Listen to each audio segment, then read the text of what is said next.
दोस्तों, हमारे भारत का इतिहास हजारों लाखों वर्षों से चला आ रहा है। तो फिर हमें यह क्यों बताया जाता है कि भारत की खोज पुर्तगाली नाविक वास्को डी गामा द्वारा 20 मई 1498 में की गई थी? क्या इससे पहले भारत को कोई जानता नहीं था या फिर इसके पीछे की कुछ और ही कहानी है? तो आज के इस वीडियो में हम आपको भारत की खोज से संबंधित कुछ महत्वपूर्ण बातें बताएंगे। भारत प्राचीन समय से अन्य देशों के मुकाबले काफी संपन्न देश था। कई बड़े बड़े देशों से लोग भारत में व्यापार करने आते थे और यहाँ से खूब सारा धन कमाकर ले जाते थे। उस समय यूरोप के लोग अपना व्यापार बढ़ाना चाह रहे थे, लेकिन वो भारत से परिचित नहीं थे। वहीं अरब देश के लोग भारत से मिर्च मसाले खरीदकर उनको महंगे दामों में यूरोप को बेचा करते थे। भारत के मसालों की यूरोप में बहुत ज्यादा मांग थी, इसलिए यूरोप के लोग खुद भारत जाकर वहाँ मसालों का व्यापार करना चाहते थे, लेकिन उन्हें भारत जाने का सही से रास्ता पता नहीं था और अरबी लोग भी उनको रास्ता नहीं बताते थे।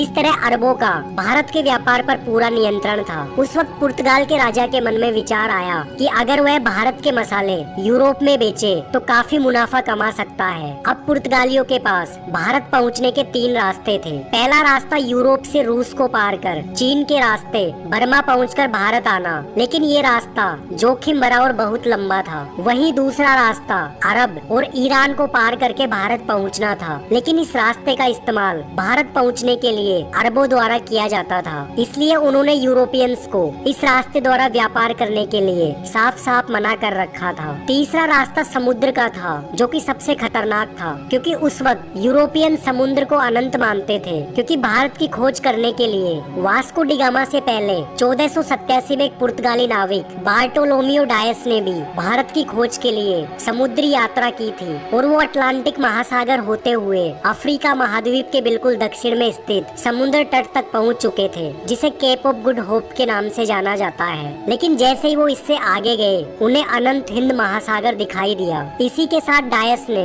भारत की खोज के सपने को अधूरा ही छोड़ दिया और वो हिम्मत हारकर वापस पुर्तगाल पहुंच चुके थे। लेकिन उन्हें विश्वास था कि अगर केप ऑफ गुड होप के रास्ते पूर्व की ओर जाए तो भारत तक पहुंचा जा सकता है। 3 अगस्त 1492 के दिन स्पेन का नाविक क्रिस्टोफर कोलंबस 3 जहाज और 90 नाविकों के साथ भारत की खोज के लिए निकला और 2 महीने समुद्र की लंबी यात्रा के बाद वह बहामास के आइलैंड पर पहुंचा और उसे ही भारत समझ लिया। वह वहां 5 महीने रुका। इस दौरान उसने कैरेबियाई द्वीप की खोज की। 15 मार्च 1493 को कोलंबस स्पेन वापस पहुंचा। स्पेन के राजा ने भारत की खोज करने के लिए कोलंबस का शानदार स्वागत किया और उसको वहाँ का गवर्नर बना दिया। इसके बाद भी कोलंबस ने 3 बार उन द्वीपों की यात्रा की, लेकिन उसकी मौत के आखिरी वक्त तक उसे ये नहीं पता था कि उसने जिन इलाकों की खोज की थी वो भारत नहीं बल्कि अमेरिकी द्वीप थे। कोलंबस की मौत के कुछ सालों बाद जब अरबों द्वारा खरीदे गए मसाले और अमेरिकी द्वीपों से लाए गए मसालों में दिन और रात का फर्क नजर आया, तब यूरोपियंस को सच्चाई का पता चला कि कोलंबस ने भारत की नहीं बल्कि किसी और द्वीप की खोज की थी। इस सच्चाई का पता चलने के बाद यूरोप में फिर से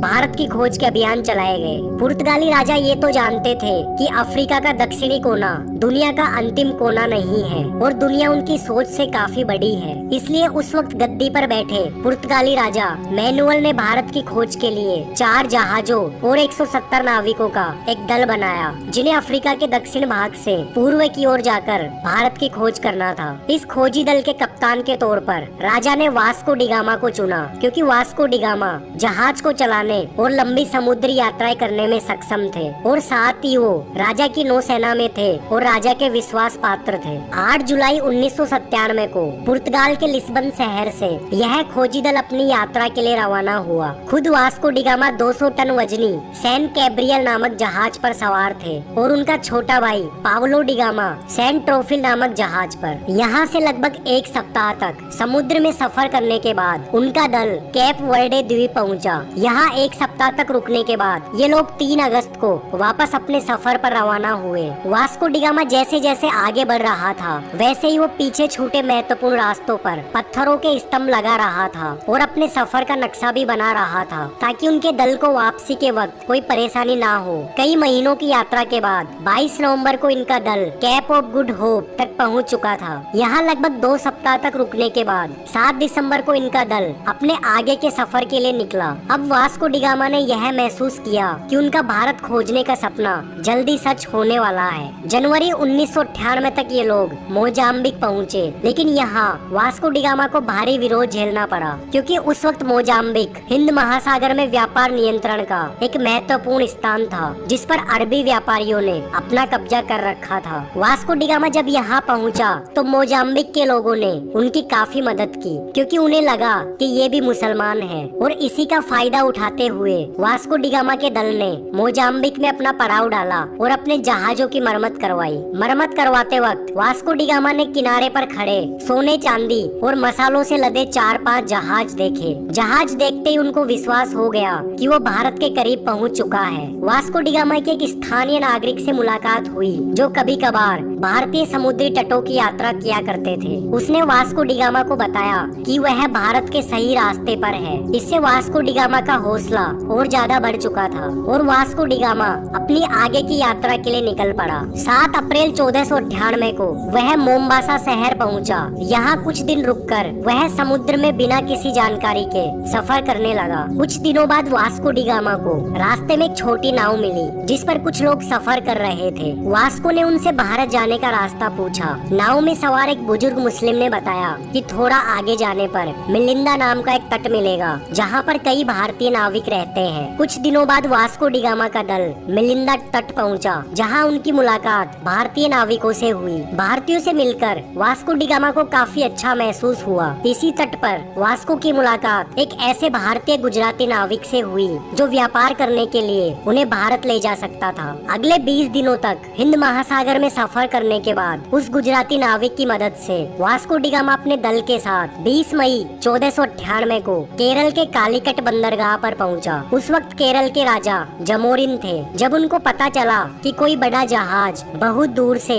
उनके साथ व्यापार करने आया है, तो उन्होंने वास्को डी गामा और उनके दल के सदस्यों का स्वागत किया, क्योंकि हम भारतीय प्राचीन काल से मेहमानों का स्वागत करते आए हैं। वास्को यहाँ 3 महीने रुका। इन 3 महीनों में उसने भारत के बारे में कई चीजों को बारीकी से जाना और व्यापार के अवसरों की खोज की। यहाँ हमें यह ध्यान देना होगा कि हमें किताबों के माध्यम से यह बताया जाता है कि भारत की खोज 20 मई 1498 को वास्को डी गामा ने की थी, जबकि वास्तविकता तो ये है कि भारत का इतिहास तो हजारों लाखों वर्षों से चला आ रहा है। 1498 में वास्को डी गामा ने यूरोप से भारत तक पहुंचने के लिए समुद्री मार्ग की खोज की थी। उस समय भारत की प्रसिद्धि के बारे में सभी यूरोपीय देश जानते थे, इसलिए वो भारत के साथ समुद्री मार्ग से व्यापार करना चाहते थे, और वास्को डी गामा ने भारत तक पहुंचने के समुद्री मार्ग द्वारा यूरोपियंस को व्यापार करने का एक रास्ता दिया था। वास्को यहाँ 3 महीने रुककर वापस पुर्तगाल के सफर पर निकल चुका था। उसे पुर्तगाल पहुँचने में लगभग 2 साल लग चुके थे।